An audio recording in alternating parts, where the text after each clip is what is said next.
ధరణి news జనం కోసం నిజం కోసం సామాన్యుని గొంతుక.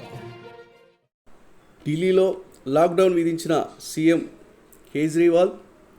ఇక వార్తా వివరాలకు వెళ్తే, దేశంలో కరోనా వైరస్ తీవ్రంగా విస్తరిస్తోంది. దేశవ్యాప్తంగా రోజువారీ కేసుల సంఖ్య దాదాపు 3 లక్షలకు చేరువలో ఉంది. ముఖ్యంగా దేశ రాజధాని నగరంలో ఢిల్లీలో పెరుగుతున్న కేసుల సంఖ్య ఆందోళన రేపుతోంది.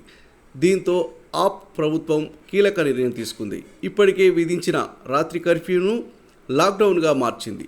ఢిల్లీలో అత్యధికంగా ఒకే రోజు 25,000కు పైగా కొత్త కరోనా కేసులు నమోదు కావడంతో శరవేగంగా విస్తరిస్తున్న మహమ్మారిని నిలువరించేందుకు ఏప్రిల్ 26వ తేదీ వరకు లాక్డౌన్ను ఢిల్లీ ముఖ్యమంత్రి అరవింద్ కేజ్రీవాల్ ప్రకటించారు. ప్రజల సహకారంతో మహమ్మారిని ఎదుర్కొంటామని, లాక్డౌన్ను పొడిగించే అవకాశం రాదని భావిస్తున్నామని ఢిల్లీ సీఎం ఆశాభావం వ్యక్తం చేశారు. ఈ సందర్భంగా మీడియాతో మాట్లాడిన సీఎం ఢిల్లీలో 4వ వేవ్ కొనసాగుతుందని, పాజిటివ్ రేట్ పెరిగిందని ఆందోళన వ్యక్తం చేశారు. రోజుకు 1,00,000కు పైగా కరోనా పరీక్షలతో అన్ని రాష్ట్రాల కంటే ఢిల్లీలోనే పరీక్షల సంఖ్య ఎక్కువగా ఉందన్నారు. ఇప్పటికే ఐసీయూ బెడ్స్ నిండిపోయాయి, ఆక్సిజన్ కొరత వేధిస్తుందని ఆయన తెలిపారు. దీనికి తోడు రోజుకు 25,000కు పైగా కేసులు రావడంతో చికిత్స అందించడం కష్టంగా మారిందన్నారు.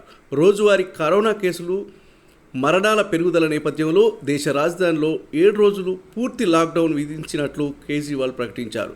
కష్టమైన లాక్డౌన్ తప్పలేదని, కానీ వలస కార్మికులు ఇక్కడే ఉండాలని సూచించారు. ఇది చిన్న లాక్డౌన్ మాత్రమే, దయచేసి ఎక్కడికి వెళ్ళకండి, ఆందోళన చెందకండి, ప్రభుత్వం మిమ్మల్ని ఆదుకుంటుంది అంటూ చేతులు జోడించి మరీ విజ్ఞప్తి చేశారు. ఈ మేరకు కఠిన ఆంక్షలు అమల్లోకి రానున్నాయి. అయితే అవసరమైన సేవలు, ఆహార సేవలు, వైద్య సేవలు కొనసాగుతాయని ఈ సందర్భంగా ఆయన వెల్లడించారు. కేవలం 50 మందితో వివాహాలు జరుపుకోవచ్చని, అంత్యక్రియలకు 20 మంది మాత్రమే అనుమతి ఇవ్వడం జరుగుతుందని, విడిగా పాసులు జారీ చేయబడతాయని, త్వరలో వివరణాత్మక ఉత్తర్వులు జారీ చేస్తామని చెప్పారు.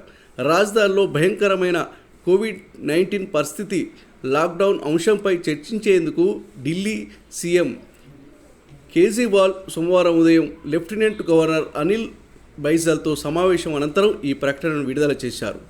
అన్ని ప్రైవేట్ కార్యాలయాల ఉద్యోగులు వర్క్ ఫ్రం హోమ్ పనిచేయనున్నారు. అయితే అవసరమైన సేవలకు పరిమితుల నుండి మినహాయింపు ఉండనుంది.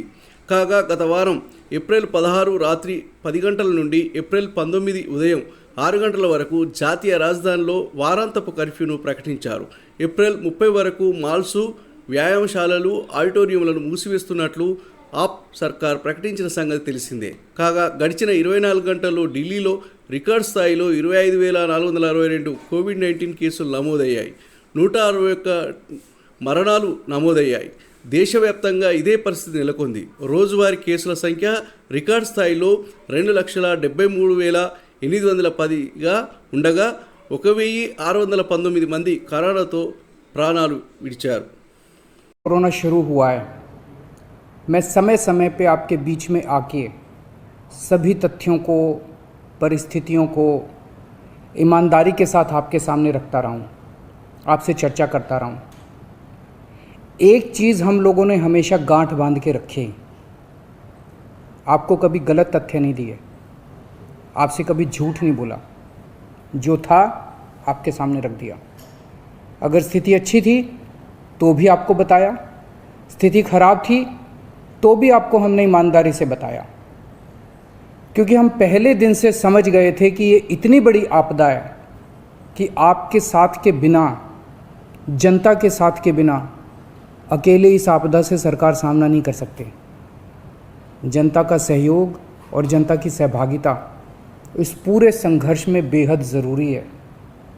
और जब तक जनता को सच नहीं बताया जाएगा, सारे तथ्य जनता के सामने नहीं रखे जाएंगे, तब तक जनता की भागीदारी सुनिश्चित करना असंभव था। इसीलिए हमने हर चीज़ आपके सामने रखी।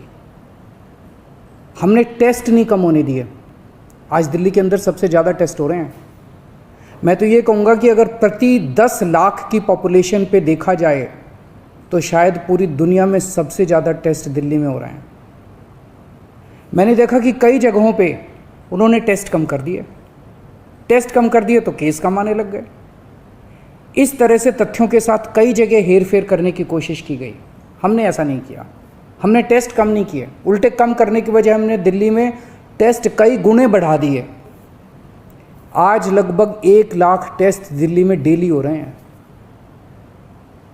हमने मौत के आंकड़े आपसे नहीं छुपाए, जितनी मौतें होती थी हमने सब आपके सामने रखी, ईमानदारी से रखी। अगर ज़्यादा हो रही थी तो ज़्यादा बताई, कम हो रही थी तो कम बताई। कितने बेड्स हैं, कितने आईसीयू बेड्स हैं, क्या परिस्थितियां हैं, हर चीज़ आपके सामने ईमानदारी के साथ रखी। और इसी वजह से जब भी हमने कड़े निर्णय लिए, हमें आपका पूरा सहयोग मिला, दिल्ली की जनता का पूरा सहयोग मिला। मैं हमेशा कहता हूं कि हमारी दिल्ली एक परिवार है। दिल्ली के 2 करोड़ लोग एक परिवार हैं, और जब परिवार में कोई आपदा आती है तो सारे परिवार के लोग मिलकर उसका सामना करते हैं। अब भी हम सभी मिलकर इसका सामना करेंगे। पहले भी जीत हुई थी, अब भी जीत होगी। आज दिल्ली में क्या परिस्थिति है? पिछले 24 घंटे में दिल्ली में लगभग 23,500 केस आए हैं। उसके पिछले 24 घंटे में लगभग 25,500 केस आए थे। तो पिछले 3-4 दिन से रोज़ हम देख रहे हैं लगभग 25,000 के करीब केस आ रहे हैं। पॉजिटिविटी बहुत ज़्यादा बढ़ गई है, संक्रमण दर बहुत ज़्यादा बढ़ गई है। दिल्ली के अंदर अस्पतालों में उपलब्ध बेड्स की भारी कमी हो रही है। डेली 25-25 हज़ार अगर पेशेंट्स आएंगे तो कोई भी व्यवस्था चरमरा सकती है। दिल्ली के अंदर बेड्स की भारी कमी हो रही है। आईसीयू बेड्स दिल्ली में लगभग ख़त्म हो गए हैं। आज सुबह मैं ऐप पे देख रहा था 100 से भी कम आईसीयू बेड्स दिल्ली में बचे हैं। ऑक्सीजन की भारी कमी हो रही है। कल हमने सेंट्रल गवर्नमेंट को भी लिखा है, उनसे बातचीत चल रही है। परसों रात को एक हादसा होते होते बचा। एक प्राइवेट हॉस्पिटल ने हमें बताया कि परसों रात को 3 बजे के करीब उनके अस्पताल की ऑक्सीजन लगभग ख़त्म हो गई। वो बोले जी हम तो बहुत बुरी तरह से डर गए, बहुत बड़ा हादसा हो सकता था। इधर उधर हाथ पैर मार के किसी तरह से उन्होंने कहीं से ऑक्सीजन का इंतजाम किया। दवाइयों की कमी हो रही है, रेमडेसिविर दवाई की खासकर काफ़ी कमी हो रही है। ये सारे तथ्य मैंने आपको डराने के लिए नहीं बताए, ये सारी परिस्थिति है। और इन परिस्थितियों में हमें अब अगला कदम क्या उठाना है, इस पे चर्चा करने के लिए मैंने आपको ये परिस्थिति बताई है। तो दिल्ली के अंदर कोरोना की परिस्थिति काफ़ी गंभीर है। अभी तक हमने दिल्ली के अंदर हेल्थ सिस्टम को बड़े अच्छे तरीके से मैनेज किया। दिल्ली में 4थी वेव आई है। पहली वेव पिछले साल जून में आई थी जिसमें 4,500 के करीब केस आए थे। दूसरी वेव आई फिर सितंबर में, फिर तीसरी वेव आई जिसमें 8,500 के करीब केस आए थे। दुनिया के कई शहर ऐसे हैं, बड़े बड़े देशों के, विकसित देशों के शहर, जहाँ 6,000 केस आए तो उनका पूरा हेल्थ सिस्टम चरमरा गया, कोलैप्स कर गया। दिल्ली में 8,500 केस आए पिछली बार तीसरी वेव में, तब भी हमारा सिस्टम कोलैप्स नहीं किया, उल्टे हमने और ज़्यादा अपनी तैयारियां शुरू कर दी। आज 25,000 केस आए हैं। अब दिल्ली का हेल्थ सिस्टम अपनी सीमा तक पहुंच गया है। हमारा हेल्थ सिस्टम अब बहुत ज़्यादा तनाव में है। मैं ये नहीं कहूँगा कि हमारा हेल्थ सिस्टम अभी कोलैप्स किया है, लेकिन आज हमारा हेल्थ सिस्टम बहुत ज़्यादा तनाव में है। किसी भी हेल्थ सिस्टम की अपनी सीमाएं होती हैं। अनगिनत पेशेंट्स तो कोई भी सिस्टम नहीं ले सकता ना। किसी भी सिस्टम की अपनी सीमाएं हैं।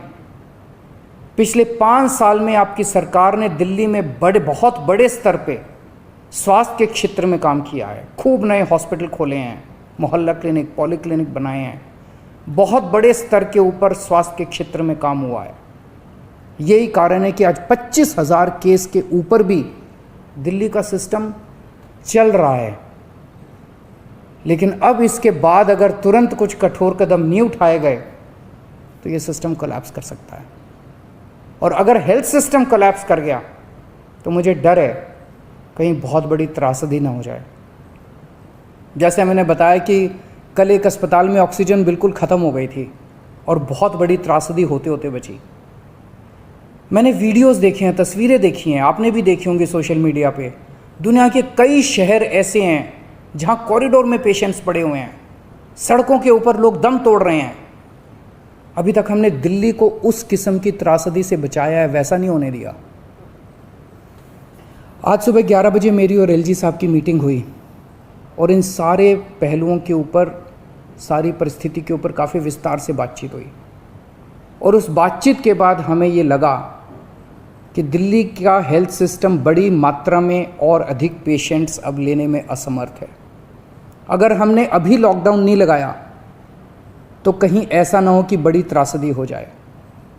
हम किसी भी हालत में दिल्ली को उस परिस्थिति में नहीं ले जाना चाहते जहां कॉरिडोर के अंदर पेशेंट्स पड़े हैं, सड़कों पे लोग दम तोड़ रहे हैं। आज सभी परिस्थितियों का जायजा लेने के बाद आपकी सरकार को ये लगता है कि दिल्ली में कुछ दिन के लिए लॉकडाउन लगाना ज़रूरी है, तो आज रात को 10 बजे से अगले सोमवार को सुबह 5 बजे तक 6 दिन के लिए दिल्ली में लॉकडाउन लगाया जा रहा है। इस दौरान जाहिर है कि जो एसेंशियल सर्विसेज हैं वो जारी रहेंगी, खाने पीने की, मेडिकल व्यवस्थाओं की वो जारी रहेंगी। ये शादियों का सीज़न है, लोगों के बड़े मुश्किल से रिश्ते बनते हैं, हम उनके रिश्ते तोड़ना नहीं चाहते, तो लोगों की शादियां संपन्न हों, लेकिन केवल 50 लोगों के गैदरिंग के साथ संपन्न हो। उसके लिए अलग से पास दिए जाएंगे। इसके बारे में अभी थोड़ी देर में डिटेल्ड ऑर्डर जारी हो जाएगा कि कौन कौन सी चीज़ें जारी रहेंगी और कौन सी चीज़ों पर पाबंदी रहेगी। मैंने और एलजी साहब के हम दोनों ने निर्णय तब लिया है जब हमारे पास कोई उपाय नहीं बचा था। हमारे लिए निर्णय लेना आसान नहीं था, क्योंकि मैं समझ सकता हूँ कि लॉकडाउन के दौरान किस तरह से लोगों के रोज़गार ख़त्म हो जाते हैं, लोगों की कमाई ख़त्म हो जाती है, और ख़ासकर सबसे गरीब तबके के लिए तो ये बेहद मुश्किल होता है। जो दिहाड़ी करके रोज़ कमाते हैं उनके लिए तो बेहद मुश्किल हो जाता है। पिछली बार जब देश में लॉकडाउन लगा था, हमने देखा कि किस तरह बड़ी संख्या में प्रवासी मजदूर अपने गांव जाने लगे थे। उनसे मैं ख़ास तौर से हाथ जोड़ के अपील करना चाहता हूँ, ये छोटा सा लॉकडाउन है, 6 दिन का, दिल्ली छोड़ के मत जाइएगा। आपके आने जाने में इतना समय ख़राब हो जाएगा, इतना पैसा ख़राब हो जाएगा, इतनी ऊर्जा ख़राब होती है। दिल्ली में रहिए। मुझे उम्मीद है कि ये छोटा लॉकडाउन है और छोटा ही रहेगा। मुझे पूरी उम्मीद है कि शायद बढ़ाने की ज़रूरत ना पड़े। आप दिल्ली में रहिए। यकीन मानिए, हम पूरी ईमानदारी के साथ सब मिल के लड़ेंगे तो जल्दी इस मुसीबत से छुटकारा पाएंगे। मैं आपको यकीन दिलाता हूँ, सरकार आपका पूरा ख्याल रखेगी। मैं हूँ ना, मुझ पे भरोसा रखिए। मेरी दिल्ली के सभी नागरिकों से अपील है कि ये निर्णय हमने बहुत मुश्किल से लिया है। आप सब लोग जानते हैं कि मैं लॉकडाउन के सख्त खिलाफ रहा हूँ। हमेशा से मैंने लॉकडाउन का विरोध किया है। मेरा ये मानना है कि लॉकडाउन से कोरोना ख़त्म नहीं होता, लॉकडाउन से कोरोना की स्पीड कम हो जाती है। मेरा हमेशा ये मानना है कि अगर किसी भी शहर या राज्य की स्वास्थ्य व्यवस्था अपनी सीमा तक पहुंच जाए तो लॉकडाउन लगाना ज़रूरी हो जाता है, ताकि पेशेंट्स का नंबर कम हो जाए, ताकि हेल्थ सिस्टम को और दुरुस्त किया जा सके। ये जो 6 दिन का लॉकडाउन हम लगा रहे हैं, ये जो 6 दिन हम ले रहे हैं आपसे, इन 6 दिनों के अंदर हम बहुत बड़े स्तर के ऊपर और दिल्ली में बेड्स की व्यवस्था करेंगे। केंद्र से हम मदद मांग रहे हैं, उनसे लगातार संपर्क में हैं। केंद्र सरकार हमारी मदद भी कर रही है, उसके लिए हम केंद्र सरकार के शुक्रगुजार हैं। उनसे ऑक्सीजन की व्यवस्था करेंगे, दवाइयों की व्यवस्था करेंगे। इस लॉकडाउन के समय को हम इन सब चीज़ों के लिए इस्तेमाल करेंगे। मेरी अब सब लोगों से गुजारिश है कि लॉकडाउन का पूरी तरह से पालन करें, घर से बाहर इस दौरान ना निकलें। पहले भी हमने कई कठिन निर्णय लिए और आपने मेरा पूरा साथ दिया। मुझे पूरी उम्मीद है आज भी आप मेरा साथ देंगे। हम मिलके इसका मुकाबला करेंगे और ज़रूर जीतेंगे। नमस्कार। Thanks for watching this video. Please like, share and subscribe to Dharani TV.